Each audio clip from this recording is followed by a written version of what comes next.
Welcome back, folks. This is Suave, and today we are going to be taking a look at a light novel series known as Are You Okay with a Slightly Older Girlfriend? This is written by Kota Nozomi, illustrated by Nanasemeruchi, translated by Orth, and published by J Novel Club. That's right, we're doing another light novel review. Now, like I said in one of my previous videos, I actually took a small break from doing light novel review videos just because I have a backlog of light novels that I do want to catch up on, and I don't really plan on making videos for all of them. And I'm also doing a lot of other things on this channel, as you probably have seen.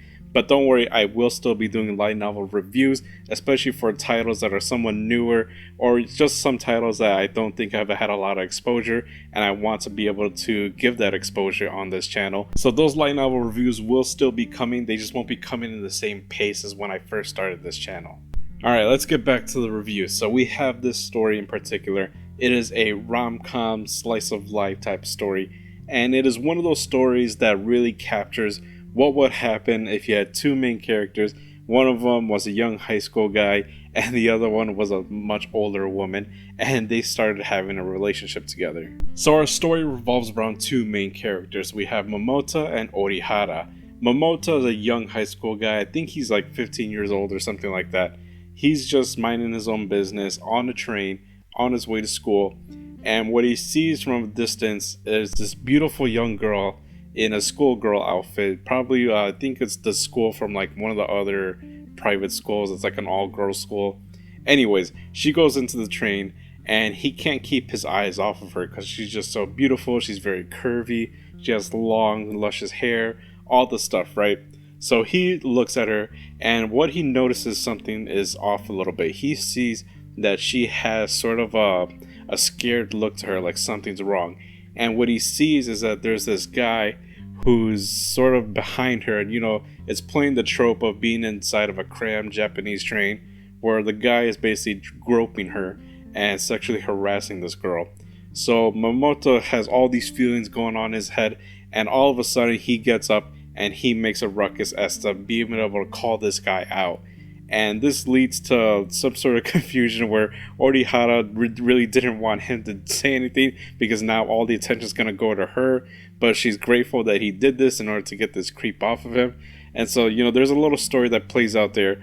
But regardless, after that all plays out, they start exchanging their info with each other, and he gets all nervous because he helped out this beautiful girl, and now she's going to give him his info or her info. He goes back to school, talks to his friends about it, and he gets a text message from her saying that she wants to go on a date with him. So they go on their little date, and by the end of it, and by some other events that go on, later on our main character finally realizes that this woman, Orihara, has a secret behind her, and it's that she's actually a 27-year-old woman.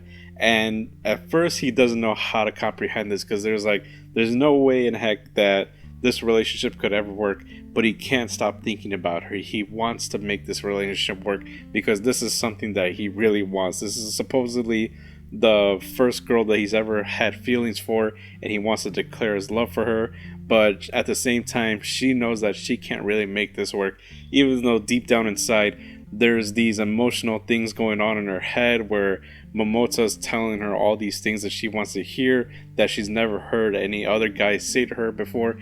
In fact, when she was young and his age, guys never really talked to her in the first place. So this is kind of like a first-time experience for her as well. And that's really what this story is all about. It's trying to make this relationship work. This relationship is something that shouldn't work on paper, but these two are kind of committed to each other, or they start to commit to each other to the point where they really do want to see this work, but maybe one or both of them doesn't want to really outright say it because they're both so nervous with each other, and they're also nervous about what their friends would think about this. Orihara-san's friend, I think her name was Yuki-chan, she's sort of like, are you kidding me? Why are you doing this to this young guy? Of course he wants to go out with you because you look beautiful, but there's no way you should be teasing this young guy. And the other two guys who are friends with Momota, they're like, yeah, you should go totally go for it. Maybe she's not really into you, but maybe she is into you because she's giving you all these signals. You know how high school guys work. They try to overcomplicate things. But yeah, that's the basic gist of what this book is trying to do, at least this first volume. Now, I'm not going to spoil all the fun events that happen in this book, but just know that by the second half of the book, you really start to feel this crazy sexual tension between the two. Trust me, even though it's not an adult content book, it's almost borderline to where it gets to that point. But it's still tame, it doesn't have any of that stuff, but it's really close to it. I thought the overall pacing of the book was actually pretty good because you're not always following Momota. A lot of times you're also following Orihara, so you get to see both of their perspectives, how they talk to each other's friends, and you get to see their mindset. It's actually pretty cool to see how their stories alternate between each chapter. Now, I thought the side characters were okay. I mean, there's 3 of them in total, and thought they were okay. I remember some of their names, but for the most part, I mean, Momota's 2 friends, one of them's a nerdy guy, the other one's a very popular guy with girls. So they both have differing opinions, and they're always talking to him about their opinions and what he should do with Orihara. And Orihara's friend, Yuki-chan, she kind of has that realistic mindset, like, why are you doing this? Why are you egging on this 15-year-old guy? You know this relationship is never going to work.